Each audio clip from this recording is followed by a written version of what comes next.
बिस्मिल्लाहिर्रहमानिर्रहीम। आज मौका 7 जून 2026 को FGEI फीमेल का EST का पेपर हल करते हैं। और सबसे पहला सवाल हमारे पास है, Montessori teaching was introduced by. Montessori teaching जो थी, उसका जो सबसे पहले आगाज किया था वो डॉक्टर मारिया मोंटेसोरी ने किया था। और डॉक्टर मारिया मोंटेसोरी वो सबसे अव्वलीन एजुकेशनिस्ट थी कि जिन्होंने तालीम में एक इनकलाब बर्पा कर दिया था और जिन्होंने सबसे पहले ये कोटेशन दी थी कि play is the work of the child, कि play is the work of child, play is the work of child. अक्सर वक्त कमीशन के इम्तिहानात में ये सवाल पूछा जाता है कि ये मशहूर कोटेशन किसकी है। ये कोटेशन है डॉक्टर मारिया मोंटेसोरी की, टू होम हु रेवोल्यूशनाइज्ड एजुकेशन, जिसने तालीम में इनकलाब बर्पा कर दिया था। और ये डॉक्टर जो मारिया साहबा थी, इन्होंने मारिया मोंटेसोरी साहबा ने सबसे पहले मोंटेसोरी एजुकेशन इंट्रोड्यूस कराई थी। और ये अगर ये देखा जाए, ये इटालियन फिजिशियन थी बेसिकली, ये बेसिकली इटालियन फिजिशियन थी। और इन्होंने जो काम किया था, इन्होंने स्पेशल बच्चों के साथ काम किया था, स्पेशल चिल्ड्रन के साथ इनको काफ़ी एक्सपीरियंस था। तो फिर ये जो है एजुकेशन की तरफ भी आ गई थी। और इन्होंने सबसे पहले लर्निंग रिसोर्सेस कलरफुल क्लासरूम का आइडिया इन्होंने दिया था जी, कि colourful enjoyful learning resources and decorated classroom का आइडिया इन्होंने ही दिया था। डेकोरेटेड क्लासरूम का आइडिया जो है वो इन्होंने सबसे पहले दिया था। और इन्होंने कहा था कि भाई एक्टिविटी बेस्ड टीचिंग होनी चाहिए, एक्टिविटी बेस्ड टीचिंग होनी चाहिए और टीचिंग लर्निंग जिसमें चाइल्ड की इंटरेस्ट भी हो, चाइल्ड इंटरेस्ट बेस्ड होना चाहिए जी। तो यूं समझ लो कि इन्होंने हैंड्स ऑन एक्टिविटीज की बात की थी। और उस वक्त 20वीं सदी के आगाज में जो मारिया मोंटेसोरी साहबा ने सबसे पहले तालीम में इनकलाब के हवाले से बात की थी, तो इनका जो टीचिंग मेथड है वो मोंटेसोरी मेथड भी कहलाता है। आज तक भी मोंटेसोरी स्कूल्स भी ओपन हैं, जिसमें प्ले ग्रुप और किंडरगार्टन के ये कंसेप्ट भी हैं। तो ओरिजिनली ये जो कंसेप्ट आया था कि कलरफुल क्लासरूम जो है होना चाहिए, डेकोरेटेड क्लासरूम होना चाहिए, जो रिसोर्सेज होने चाहिए लर्निंग रिसोर्सेज वो भी क्या होने चाहिए, एज अप्रोप्रिएट होने चाहिए। और ये सबसे पहले जो है एक्टिविटी बेस्ड का आइडिया किसने दिया था? डॉक्टर मारिया मोंटेसोरी साहब ने दिया था, जिन्होंने कहा था कि play is the work of the child. ये इटालियन फिजिशियन थी जिन्होंने तालीम में इनकलाब बर्पा कर दिया था। और यूं जो अक्सर का सवाल आता है कि play is the work of child is said bye Maria Montessori. और फिर एक और कोटेशन जो है अक्सर का पूछी जाती है कि learning to do by learning is said by John Dewey, कि learning to do by learning, learning to do by learning, इसका मतलब है कि एक्टिविटी बेस्ड ही लर्निंग। और ये मशहूर जो है थीमेटिक एरिया किससे कोट किया जाता है? ये जॉन डेवी से कोट किया जाता है, जो कि अमेरिकन प्रैग्मेटिस्ट हैं, अमेरिकन एजुकेशनिस्ट हैं, जिन्होंने कहा था कि प्रैक्टिकल्स हैंड ऑन एक्टिविटीज़ के जरिए बच्चों को सिखाया जाए। इसीलिए learning to do by learning ये एसोसिएट किया जाता है किसके साथ? जॉन डेवी के साथ, कि जॉन डेवी जो अमेरिकन एजुकेशनिस्ट थे। अगले सवाल की तरफ बढ़ते हैं कि अगला सवाल पेपर में कौन सा था। द नेक्स्ट क्वेश्चन इज, अगला सवाल जो था that is hardly had he arrived when the train left आएगा। बेसिकली यहाँ पर सेंटेंस के हवाले से बात पूछी हुई थी, करेक्ट सेंटेंस क्या है? तो याद रखिएगा यहाँ पर इन्वर्जन रूल अप्लाई होता है। जहां पे भी बेटा हार्डली आ जाए, रेयरली आ जाए, ओकेजनली आ जाए, ठीक है, तो वहां पर इन्वर्जन रूल अप्लाई होता है। तो सबसे पहले क्या करना होता है? आपने लगाना होता है हार्डली, उसके बाद आपने लगाना होता है हेल्पिंग वर्ब, उसके बाद आपने लगाना होता है सब्जेक्ट, उसके बाद लगाना होता है वर्ब। ये तरतीब इसकी सही है। तो अगर सेंटेंस इस सूरत में दिया जाए कि hardly he had arrived, hardly he had arrived when the train left, तो ये सेंटेंस जो है बिल्कुल गलत है, क्योंकि हार्डली के फौरन बाद हमें क्या करना चाहिए? हेल्पिंग वर्ब को बाहर लेके आना चाहिए। Hardly had he arrived when the train left, और हार्डली के साथ जो है कोरिलेटिव कंजंक्शंस क्या इस्तेमाल होती है पेयर फॉर्म में, वो व्हेन इस्तेमाल होती है। तो याद रखिए same is the case no sooner के साथ भी यही रूल अप्लाई होता है, और नो सूनर के साथ जो कोरिलेटिव कंजंक्शन है वो देन इस्तेमाल होती है। यहां पर भी इन्वर्जन रूल्स को इंग्लिश में कहते हैं कि जब आप हेल्पिंग वर्ब को पहले लगाते हो। सो अगर सेंटेंस इस सूरत में आ जाए कि no sooner I reached there it started raining। तो याद रखिएगा यहां पर भी ये सेंटेंस गलत है, हमें क्या लगाना पड़ेगा, इन्वर्जन रूल। इसका मतलब है नो सूनर को सबसे पहले लगाना पड़ेगा, नो सूनर, उसके बाद हेल्पिंग वर्ब आता है, तो पास्ट इंडेफिनिट है इसीलिए मैंने डिड लगा दिया। No sooner did I reach, फिर फर्स्ट फॉर्म ऑफ वर्ब आएगी डिड आई रीच देयर, और फिर यहां पर जो कोरिलेटिव कंजंक्शन है वो देन इस्तेमाल करेंगे। याद रखिएगा देन उसके साथ नो सूनर के साथ same is the case hardly, बेयरली, rarely, occasionally, इसके साथ क्या आप लगाओगे, याद रखिएगा आप इस्तेमाल करोगे व्हेन इस्तेमाल करोगे, जैसा कि यहां पर व्हेन इस्तेमाल था हार्डली के साथ। तो ये इन्वर्जन रूल कहलाता है। हाँ अक्सर स्टूडेंट इसको डिड लगा देते हैं। अगर यहां पे ये आ जाए कि no sooner I reach there, तो अगर रीच आ जाए प्रेजेंट इंडेफिनिट है, यहां पे आपको डिड नहीं लगाना पड़ेगा, यहां पे आपको डू लगाना पड़ेगा। तो अक्सर का स्टूडेंट्स रट्टा लगाते हैं कि यहां पर सिर्फ डी लगा देते हैं, और अल्हम्दुलिल्लाह हमारी जो रेगुलर क्लासेस थी वहां पर मैंने स्टूडेंट्स को ये सारे रूल्स बताए थे इंग्लिश के हवाले से कि आपने इन्वर्जन रूल्स को किस तरह से देखना है, कि जहां पर नो सूनर आ जाए, हार्डली आ जाए, बेयरली आ जाए, रेयरली आ जाए, और साथ में कोरिलेटिव कंजंक्शन का भी आपको पता होना चाहिए। तो सेंटेंस इस हवाले से करेक्ट होगा, that's inversion rule in English. So the correct sentence will be hardly had he arrived when the train left, और पास्ट इंडेफिनिट वहां पे आएगा। तो ये हार्डली, बेयरली, रेयरली, ओकेजनली, वहां पे क्या आएगा, इन्वर्जन रूल आएगा। सेम इज द केस अगर नो सूनर आ जाए वहां पे भी इन्वर्जन रूल आएगा, लेकिन फर्क ये है कि नो सूनर के साथ जो कंजंक्शन कोरिलेटिव इस्तेमाल होती है पेयर फॉर्म में, वो देन इस्तेमाल होती है, देन इस्तेमाल नहीं होती। Cognitive domain refers to, cognitive domain किस चीज से रेफर करती है, और ये भी मैं बारहा स्टूडेंट्स को बता चुका हूं भाई कि जब भी एजुकेशन का पेपर आता है तो ब्लूम्स टैक्सोनॉमी में से एक ना एक सवाल वो लाजमी टच करता है। तो ब्लूम्स टैक्सोनॉमी के ओवरऑल डोमेन कितने हैं, 3 डोमेन्स हैं। ऑलरेडी मैं कई दफ़ा स्टूडेंट्स को बेटा कंसेप्चुअल बता चुका हूं कि 3 डोमेन्स हैं, जिनको ट्रिपल एस से मैंने आपको बताया था कि इसका मतलब है कि हेड आप याद रखोगे, हार्ट आप याद रखोगे, and same is the case of hands याद रखोगे जी। अब इससे क्या मुराद है, हेड से मुराद that is cognitive domain. Cognitive domain किस चीज से डील करती है, ये थिंकिंग प्रोसेस है। इसका मतलब है यहाँ पर क्या नॉलेज बेस्ड, वो नियर अबाउट सही है जी। अब ये कॉग्निटिव जो है ये कॉग्निशन से है, थिंकिंग प्रोसेस है, इसीलिए मैंने हेड से स्टूडेंट्स को कन्वे करता हूँ। दूसरा जो डोमेन है वो है, याद रखिएगा, दैट इज अफेक्टिव डोमेन। अब अफेक्टिव डोमेन क्या होता है बेटा, जो वैल्यूज से डील करता है। इसका मतलब है कि दिल, हार्ट, वैल्यूज, तो जो वैल्यूज से डील करता है वो क्या है, अफेक्टिव डोमेन है, जिसमें काइंडनेस, जिसमें सिंपैथी, एम्पैथी, जिसमें लव, रिस्पेक्ट, रिगार्ड, ट्रूथफुलनेस, ये सारे ऑनेस्टी किस में आ जाएंगे, ये अफेक्टिव डोमेन में आ जाएंगे। इसका मतलब क्या है, हार्ट, दिल की बात हो रही है। और तीसरी जो डोमेन है बेटा उसको नाम हम देते हैं that is psychomotor domain. That is psychomotor, जो कि मूवमेंट की बात आती है, मोटर स्किल्स की बात आती है। तो movement mean hands on activities. तो ये 3 बेसिक डोमेन हैं।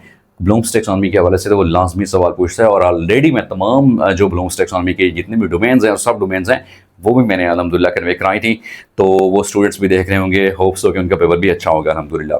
उसके बाद नेक्स्ट सवाल हमारे पास है कि क्विट इंडिया मूवमेंट, इन जो गांधी जी ने ये मूवमेंट स्टार्ट की थी कि हिंदुस्तान छोड़ दो की तहरीक, तो किसने ये स्टार्ट की थी, ये गांधी ने स्टार्ट की थी। उसके बाद है कि child is the first brick set by, ये किसने कहा था, ये एजुकेशनिस्ट फ्रोबल ने ये कहा था। ये भी मुसर्रफ कोटेशन है। लिसनिंग एंड रीडिंग, ये बेसिकली क्या है, रिसेप्टिव स्किल्स होती हैं, लैंग्वेज सीखने के लिए वो चाल स्किल्स होती हैं, जिसमें सबसे पहली स्किल कौन सी होती है, वो लिसनिंग होती है। एक अच्छा लिसनर जो होता है एक अच्छा स्पीकर होता है, अच्छा रीडर जो है वो अच्छा एक राइटर होता है।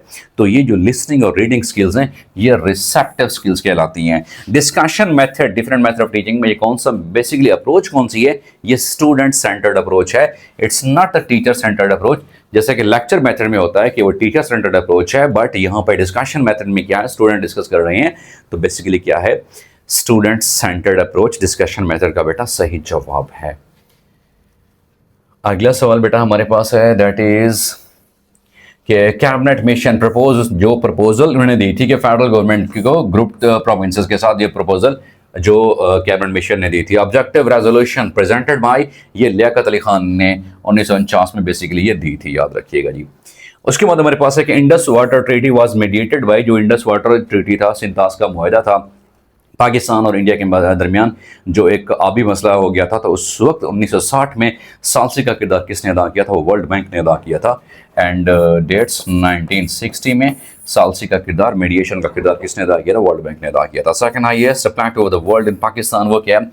दियोसाई प्लेटो, उसका सही जवाब है। उसके बाद डायमंड लाइन ड्रन कब खींची गई? ये 1893 में खींची गई। इट्स बिटवीन पाकिस्तान और जो अफगानिस्तान के दरमियान है, और स्टिल इसी के इशू की वजह से ही अफगानिस्तान ने उस वक्त पाकिस्तान को मानने से इनकार किया था। बारकफ बाद में अफगानिस्तान ने पाकिस्तान को एक आज़ाद रियासत के तौर पे तस्लीम कर लिया था। तो डेवरन लाइन का ही ये इशू था। और डेवरन लाइन किसके दरमियान है? पाकिस्तान और अफगानिस्तान के दरमियान है। और इसकी जो डेट्स एग्जैक्ट कौन सी हैं, ये ड्रॉ कब की गई थी? 1893 में ये ड्रॉ की गई थी। उसके बाद अगला सवाल हमारे पास है, that is 3 queens tossed together, probability of 2 heads, उसका सही जवाब क्या है? 3/8 उसका सही जवाब होता है। उसके बाद है number of moles in 8.06 gram of hydrogen. अब मोल्स का फार्मूला याद रखिएगा। मोल्स का फार्मूला होता है कि given mass of a substance, given mass of substance, किसी भी सब्सटेंस का जो मास दिया गया होता है, ओवर मोलर मास यानी टोटल मास। रेस्पेक्टेड स्टूडेंट्स, अब अगर देखा जाए कि मोल्स के हवाले से गिवन मास कितना दिया गया है हमारे पास? 8.064 दिया गया है। और हाइड्रोजन की बात है, H2 की बात है, और मास ऑफ हाइड्रोजन कितना होता है? 1.008 होता है। तो 2 का कितना होगा? तो डेफिनेटली इसको मल्टीप्लाई कर दो। तो अगर इस हिसाब से मैं यहाँ पे डिवाइड करूँ, 2.016 है, तो डिवाइड करूँ तो जो आंसर आता है हमारे पास वो तकरीबन 4 ही उसका जवाब सही आता है। जो स्टेटमेंट थी तकरीबन नियर अबाउट थी। हाँ, अगर मालिक्यूल्स के हवाले से बात की जाए तो उसका फार्मूला डिफरेंट है। तो उसका फार्मूला जो है, मोल्स का फार्मूला बेटा, moles is equal to number of particles ions given, number of particles known या given, over Na Avogadro number होता है। 6 6 0 2 10 की ताकत 23 उसका फार्मूला होता है। अब जो राइट स्टेटमेंट थी, डेफिनेटली स्टूडेंट्स अपना ही आंसर वो देख सकते हैं। अगर वो मोल के हवाले से पूछ रहा है तो डेफिनेटली मोल का फार्मूला भी यही है कि यहाँ पर अगर मास दिया गया तो ये फार्मूला है, अगर नंबर ऑफ पार्टिकल्स दिए गए तो ये फार्मूला है। यहाँ अगर number of particles find out करने हैं, डेफिनेटली आपको क्रॉस मल्टीप्लिकेशन करनी पड़ेगी कि number of particles is equal to, अगर मोल दिए गए हैं तो moles multiplied by Na Avogadro number होगा, जो कि 6.02 इंटू 10⁻23 वो कांस्टेंट ही होता है।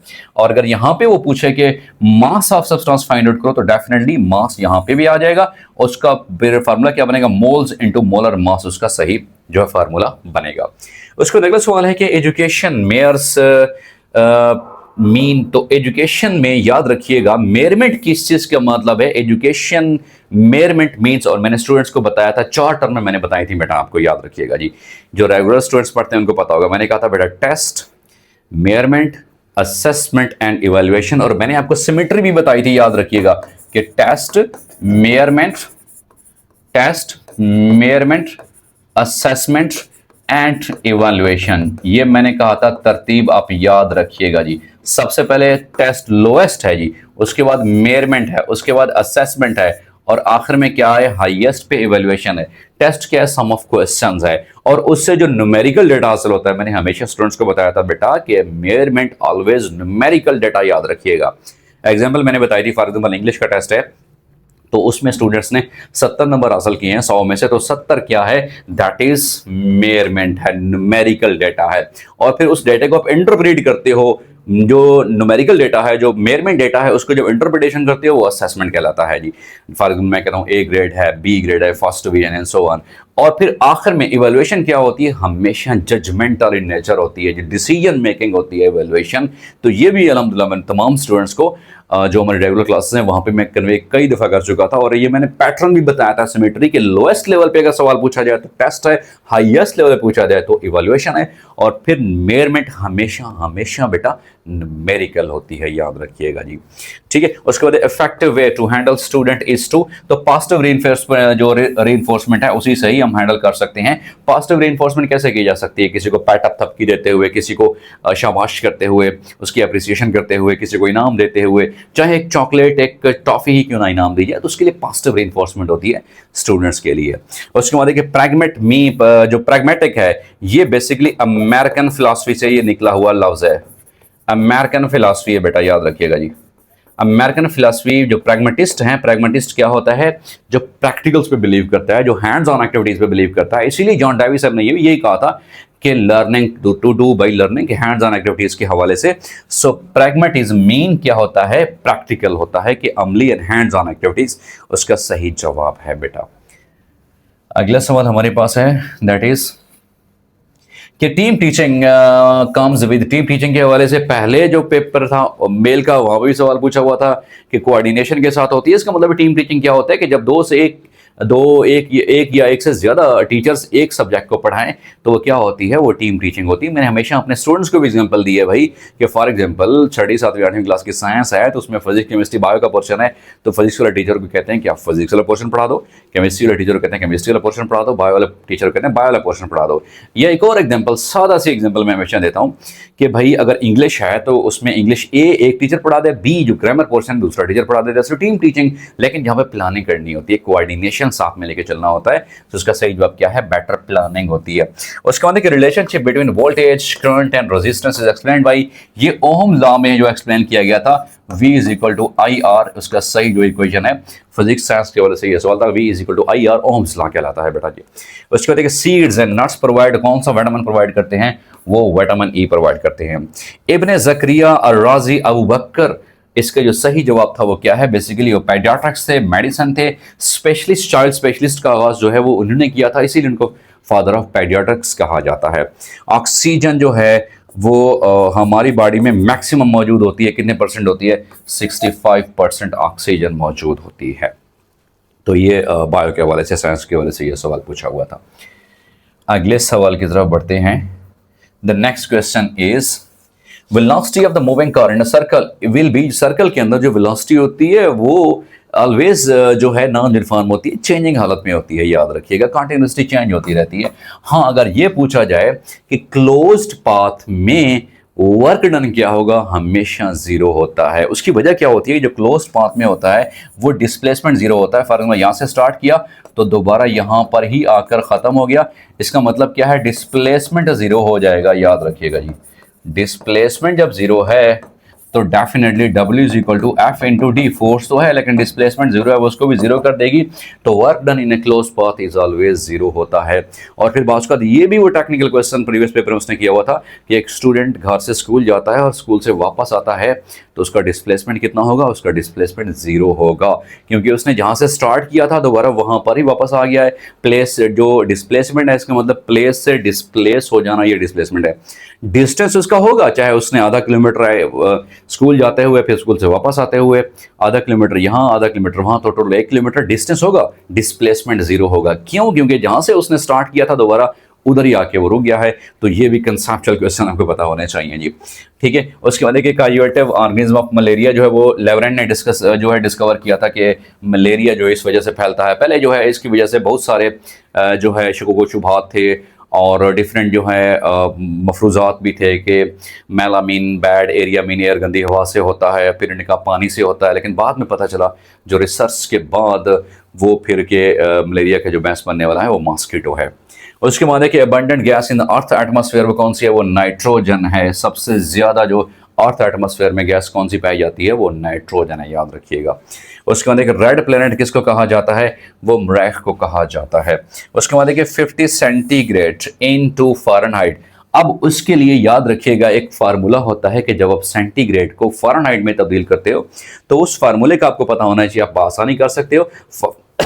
Fahrenheit is equal to centigrade multiplied by Fahrenheit is equal to centigrade multiplied by 9.5 9/5 और फिर उसमें प्लस करते हैं भाई। और प्लस कितना किया जाता है, सिंपलेस्ट इसका फार्मूला होता है बेटा कि प्लस करते हैं हम 32 प्लस करते हैं, याद रखिएगा ये हमारे पास फार्मूला होता है।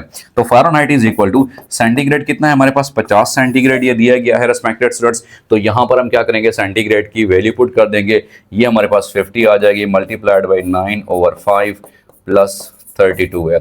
5 1 ज़र 5 10 ज़र 50, 10 को मल्टीप्लाई 9 के साथ ये 90 आ जाएगा प्लस 32। तो 90 को 32 के साथ प्लस करोगे 2 9 3 ज़र 12, 122 जो है फ़ारेन जो हाइट है उसका सही जवाब होगा टेम्परेचर जो है कन्वर्जेंस के हवाले से।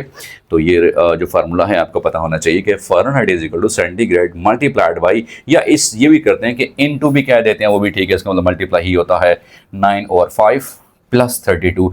तो उसका सही जवाब कितना आएगा कैलकुलेशंस के बाद बेटा 122 फ़ारेनहाइट उसका सही जवाब होगा। अगले सवाल की तरफ बढ़ते हैं कि अगला सवाल कौन सा है। Next is I have been writing for 3 hours, इसका सही जवाब आएगा जो करेक्शन ऑफ सेंटेंसेस के हवाले से था। सिंसर फॉर में कई दफ़ा बता चुका हूँ स्टूडेंट्स को, इट्स वेरी कॉमन कि सिंस ऐसे याद रखिएगा स्पेसिफिक टाइम के लिए, जो नॉन टाइम के लिए होता है बेटा सिंस इस्तेमाल करते हैं, अननोन टाइम के लिए फॉर इस्तेमाल करते हैं। सो फॉर 3 आवर्स उसका जो है वो सही जवाब है फॉर 3 आवर्स। उसके बाद हमारे पास he loves reading swimming and running, ये बेसिकली पैरेलल स्ट्रक्चर है। अब पैरेलल स्ट्रक्चर से क्या मुराद है, फॉर एग्जांपल अगर सेंटेंस इस शक्ल में आ जाएगी, he loves to sing to dance and painting, ये गलत है बेटा जी। उसकी गलती की वजह क्या है भाई, यहाँ पे तो भाई इन्फिनेटिव का इस्तेमाल आ रहा है, to dance to sing to dance, तो यहाँ पे भी टू पेंट आना चाहिए। या अगर यहाँ पे पेंटिंग कर रहे हो तो यहाँ क्या आना चाहिए, love singing dancing and painting. इनका पैरेललिज्म का रूल जो है ये आपको पता होना चाहिए। Very basic and very common होते हैं, इजी टू अंडरस्टैंडेबल। तो अगर इसी तरह के कंसेप्ट क्लियर हो जाएं तो डेफिनेटली ना सिर्फ पेपर में बल्कि आप इंटरव्यू में भी अच्छा परफॉर्म कर सकते हो। अगला सवाल है कि phonology smallest unit pair word कौन सा होता है, वो फोनीम होता है, याद रखिएगा। उसका हु इज नोन एज शेर बंगाल, शेर बंगाल के वाले सही जवाब क्या है, वो फजलुल हक है। लेकिन अगर वो पूछे कि टाइगर ऑफ बंगाल कौन सा है, याद रखिएगा कि टाइगर ऑफ बंगाल, तो वो याद रखिएगा कलकत्ता यूनिवर्सिटी के vice chancellor of Calcutta university, इनको ये कहा गया था कलकत्ता यूनिवर्सिटी। सर वो उनका नाम क्या था, दैट वाज कि जिनको ये नाम दिया गया था, वो याद रखिएगा सर आशुतोष मुखर्जी।